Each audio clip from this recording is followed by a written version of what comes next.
música a seguir a obrigar-te a dar panqueca. Ora, vê lá. Eu já ofereci panquecas. Já Sim, aqui acho que já temos umas 10, não é, Lombe? Eles só são 7, comigo 8. 8, 9. Comigo 9, comigo 10, comigo 11, comigo 12. Só fazer mais 4. Ok, Zita, voltamos aí daqui a bocadinho. Para já vamos à nossa conversa com o Dr. Josué Bila, não é? Cuja abordagem em Direitos Humanos em África, questões moçambicanas. Ora bem, acaba desse livro, que já foi lançado, tem uma barriga recheada de vísceras sobre direitos humanos. Abordagens feitas, tidas e havidas, consultadas e aprovadas por si, certamente, em relação à questão dos direitos humanos. Na abordagem que faz, por exemplo, bom, antes, porém, muito obrigado por estar connosco. Eu já estava a correr com a carroça à frente dos bois. Obrigado por estar connosco de tudo às 10, para falarmos um pouco desta obra, que, na verdade, deixe-me dizer, só se pode falar mesmo um pouco. Ela é carregada de um assunto que só pode ser desenvolvido com muito tema e carece de muito estudo, muita pesquisa igualmente, não é? Eu imagino a dor de cabeça que teve, mas, voilà. Muito obrigado por estar connosco. Obrigado. Dr. Josué Bila. Ora bem, tem aqui no primeiro capítulo, por exemplo, uma abordagem que fez, que é Moçambique Contemporâneo e Direitos Humanos, no Judiciário Moçambicano e Direitos Humanos, não é? Diz que a maior parte dos moçambicanos dificilmente encaminha os seus casos ao tribunal. Isto é uma afirmação ainda atual? É atual, mas antes disso eu gostaria de corrigir alguma imprecisão. Eu não sou doutor, na verdade, sou um simples licenciado em teologia e agora é que vou começar o meu mestrado em antropologia social no Brasil. Ok. Então, ainda não tem estatuto de doutor? Não tenho. Nem posso augurar-me de ser-lo. Mas há tanta gente aí que assina doutor quando é pequeno, DR pequeno. Não, mas eu acho que não faz sentido. Dizem que um tambor, quando está vazio, faz muito barulho. E em Moçambique, qualquer licenciado acha-se doutor. Então, na verdade, eu penso que existem poucos moçambicanos que ainda acessam o tribunal, aqui é no sentido formal da palavra. Acessam o tribunal, por várias razões. O nosso tribunal ele é constituído muito mais para atender pessoas de classe média, média alta e alta. O próprio linguajar dos nossos tribunais, os nossos próprios juízes, eles não foram formados para atender a mamana dos pamanini, ao vendedor de rua que algum direito seu possa ser violado. O nosso próprio tribunal não está constituído para receber essas demandas populares. Não que não receba, obviamente que recebe. Um outro fator que pode até fazer com que as pessoas não vão ao tribunal para colocarem suas queixas é o fator tradicional, que é muito importante. É que nós ainda temos tribunais comunitários, os tribunais que a ancestralidade deixou. E são esses tribunais que ainda são muito acessados pelo grosso populacional moçambicano. Há bem pouco tempo, há 3 semanas que eu estou aqui em Moçambique, eu fui até Belém Maci para fazer uma pré-pesquisa em antropologia para tribunais comunitários, ou em tribunais comunitários. E foi perceptível como as pessoas parece que ainda preferem muito aquele tipo de tribunal porque resolve imediatamente os seus problemas. O acesso ao tribunal comunitário é muito mais fácil do que o tribunal formal.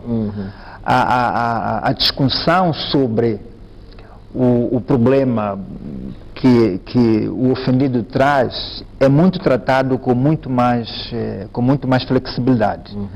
Então, as pessoas nem sempre vão, na verdade, ao tribunal formal, justamente porque o tribunal tradicional lhes é muito mais inerente. O que é discutido ali, as proposições, a língua local, ele melhor entende. O que o juiz vai falar nem sempre ele entende. O nosso linguajar jurídico, legal, ele é muito apetrechado de termos latinos e um português um pouco mais avançado. Mais a nossa rebuscado, população né? é mais rebuscado. E a nossa população... Então isso quer dizer que os tribunais, na verdade, só pode ser usuário do tribunal, quer dizer, qualquer um, obviamente. Sim. Mas, a dada natureza e a constitucionalidade dos próprios tribunais, não facilitam o seu acesso ao popular comum. Não a facilita. Não é? Não facilita. Não facilita. Então, para dizer que até os que, digamos, desculpa. Os tribunais? Sim. Não, os tribunais comunitários, eles melhor servem Pois, para aquilo que é a Constituição. Há um equiparar, Exatamente. não é, com a população comum e os tribunais comunitários. Há aí assim um certo equiparar até do funcionalismo, não é? E também da rapidez com que eventualmente as coisas possam ser tratadas. Bom, nesta obra, com quantas páginas tem? 258. 258 páginas. O que é que o autor pretendia, na verdade? Debate sobre direitos humanos, porque parece-me que nós não temos obras ou escritos sobre direitos humanos. O que nós temos, a maior parte, são relatórios produzidos em Moçambique por moçambicanos. São relatórios sobre direitos humanos, situação moçambicana. Mas livros quase que nós não temos. Então, uma das coisas que fizeram com que um dos fatores que concorreram para que eu escrevesse o livro e o publicasse, feliz ou infelizmente, fora de Moçambique, foi justamente fornecer algum debate. Neste momento eu já espero críticas sobre ele. E também pode ser usado. Aponta também igualmente uma certa debilidade, não é? Em Moçambique, portanto, o judiciário mostra grandíssima debilidade em julgar casos de violação de direitos humanos. Sim, existe uma... Há o problema da percepção do que é efetivamente esta definição de direitos humanos. Sim, é o seguinte, historicamente a nossa faculdade de Direito, por exemplo, não tem, digamos, disciplinas ligadas aos direitos humanos. Ok. Porque nós vínhamos de uma matriz jurídico-constitucional um pouco mais marxista ou comunista. Então, os direitos humanos começam a ser aprendidos pelos nossos estudantes de direito e que, obviamente, depois são advogados, são promotores, são magistrados, a partir de 90. Hoje já, obviamente, tem, mas mesmo assim existe uma grande dificuldade ainda de percepção de direitos humanos por parte dos advogados, magistrados. Há bem pouco tempo, por exemplo, eu conversava com Leopoldo de Amaral, que faz parte da Ordem dos Advogados. Comprou alguns exemplares justamente para a Ordem dos Advogados de Moçambique, para que comecem, parece que eles vão começar alguns cursos para advogados na área de direitos humanos. Então, direitos humanos, na verdade, é ainda um tema que não é tão acessível, mesmo entre os advogados.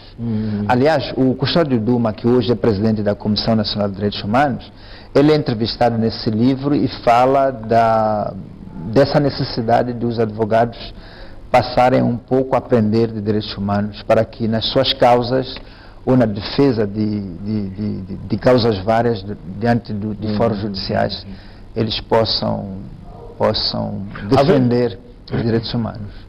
Havendo essa lacuna, por conseguinte, a questão dos direitos humanos, de que é que eles socorrem para defender determinadas causas, então? Socorrem-se das leis e nem sempre a lei pode ser interpretada à luz dos direitos humanos. Uau. Nem sempre. A lei pode até, de alguma forma, ter ferramentas em termos de conteúdos para a defesa dos direitos humanos, mas nem sempre os advogados têm uma cultura e uma tradição de defesa de direitos humanos. Uma questão histórica e também por uma questão política e social. Nem sempre eles podem defender causas que eles mesmos em nenhum momento estudaram, ou porque não faz parte da prática advocatícia.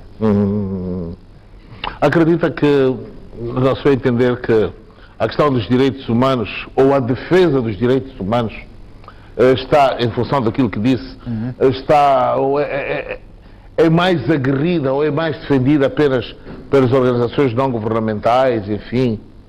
Historicamente, sim, em Moçambique. Temos, por exemplo... que se deve isso? Um conhecimento mais elevado dos mesmos direitos? Eu penso que não é só isso, pode ser, obviamente, mas nem sempre é isso. É que Pois. também as organizações não governamentais recebem financiamento para isso. Porque temos aqui o corpo diplomático que financia organizações não governamentais de defesa de direitos humanos. Ok. Então, os advogados que trabalham nessas organizações, nem sempre eles defendem causas ligadas aos direitos humanos porque têm amor à pátria, têm amor às populações. É que também existe um financiamento, um suporte financeiro para isso.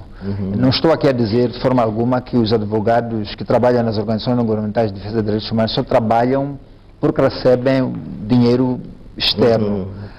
Mas, em parte, isso conta, porque eles têm um suporte para isso. E todas essas dificuldades, não sei entender como é que podem ser ultrapassadas. Haverá já um mecanismo criado?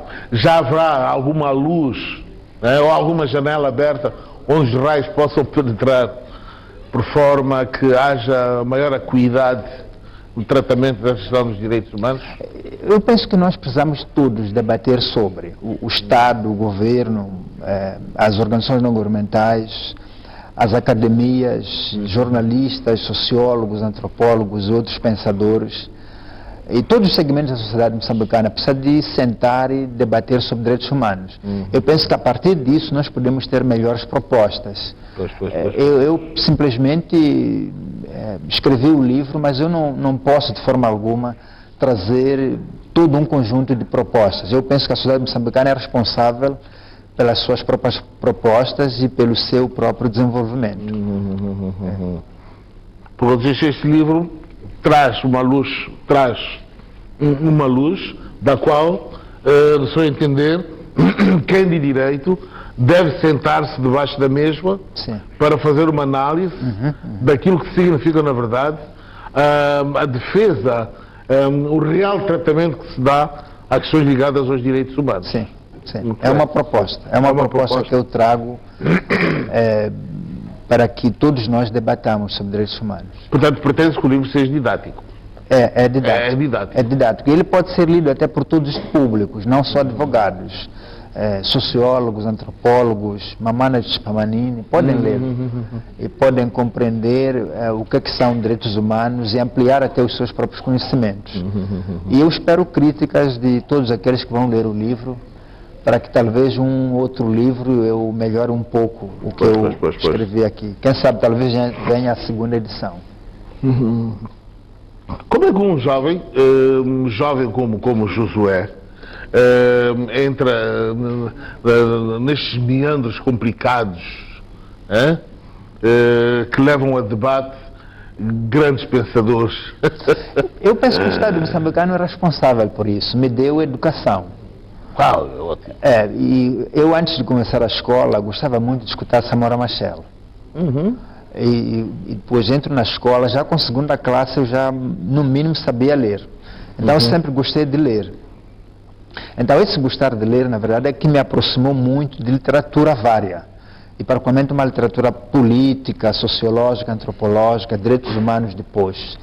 E em 2001 eu entro no jornalismo. Em 2003 eu entro já com uma escrita sobre direitos humanos, até hoje. Então, posso dizer hoje que são mais ou menos 11 a 12 anos de uma escrita sobre direitos humanos. E nesses anos eu já posso apresentar um livro. Então, é difícil, não é muito fácil. Eu acho que os jovens devem deixar de tomar 300 e ler.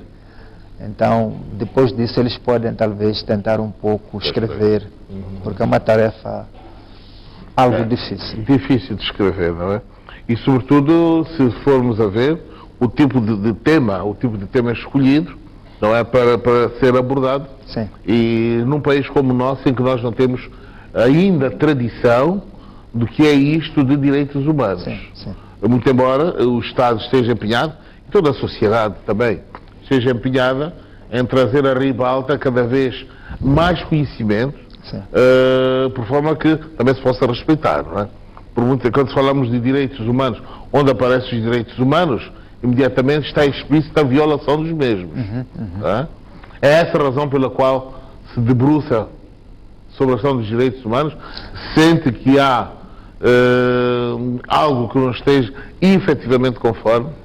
Sim, enquanto continuarmos como seres humanos, nós vamos continuar a violar direitos humanos. Porque o ser humano é arrogante e os nossos estados, as nossas sociedades, as nossas famílias, a nossa polícia, o nosso judiciário, as nossas escolas estão recheadas de pessoas arrogantes. E a arrogância, ela é uma mãe para a violação de direitos humanos. Não fôssemos arrogantes, nós dificilmente violaríamos direitos humanos. Então eu penso que é possível sim vivermos sem violação de direitos humanos, é possível, mas é muito complicado. Precisaríamos de todos nós sentarmos à mesa e estudarmos o que é que são direitos humanos e tentarmos ensinar as nossas crianças, os nossos jovens, que amanhã serão dirigentes do país para que menos violem direitos humanos. E acredito também que uma boa formação da polícia e de todos os setores da sociedade, deveríamos aprender muito o que são direitos humanos desde crianças. Não podemos esperar que um governante ou polícia não viole direitos humanos quando nós não temos uma prática de base de defesa ou de respeito aos direitos humanos. E sobretudo para identificar. Exatamente. Não é? Identificar esta questão dos direitos. Pode haver confusão nesta coisa de direitos humanos com, quiçá, outras apetências? Essa não entendi. Quando a gente olha para os direitos humanos, está a advogar os direitos humanos. E quando a ignorância está por detrás da observação destes mesmos direitos, pode haver situações dúbias. A falta de conhecimento de direitos humanos cria... Pode suscitar confusões? Pode sim, porque parece-me que em Moçambique, não só em Moçambique, mesmo no Brasil isso acontece. Os direitos humanos ou os defensores de direitos humanos são sempre ligados aos defensores dos bandidos ou ou dos criminosos. Porque quem na verdade deve proteger o criminoso, mesmo sendo criminoso, é o Estado. E nem sempre o Estado protege o criminoso por ser criminoso. Então os defensores de direitos humanos, eles aparecem e dizem, olha, apesar de que ele é criminoso, ele tem dignidade humana. Então nem sempre o Estado, os agentes do Estado, polícias e agentes prisionais entendem isso. Outros setores da sociedade entendem que o defensor de direitos humanos defende não é o criminoso, mas ele defende a dignidade dele. Defende que ele também tem direito a um julgamento justo. E nem sempre isto entra na cabeça. É conciliador. Nem sempre. Na verdade é complicado explicar. Digamos, há uma mãe que lhe mataram um filho. Sim. Não é? Um assassino matou o filho de alguém. E deve ser muito complicado explicar à mãe que aquele assassino precisa de ser julgado. Exatamente. É? E tem um processo. Que tem que seguir por forma a que possa responder pelo crime cometido. Exatamente. Portanto, é aí então que começam os choques. Sim, existem esses choques. Nem sempre a população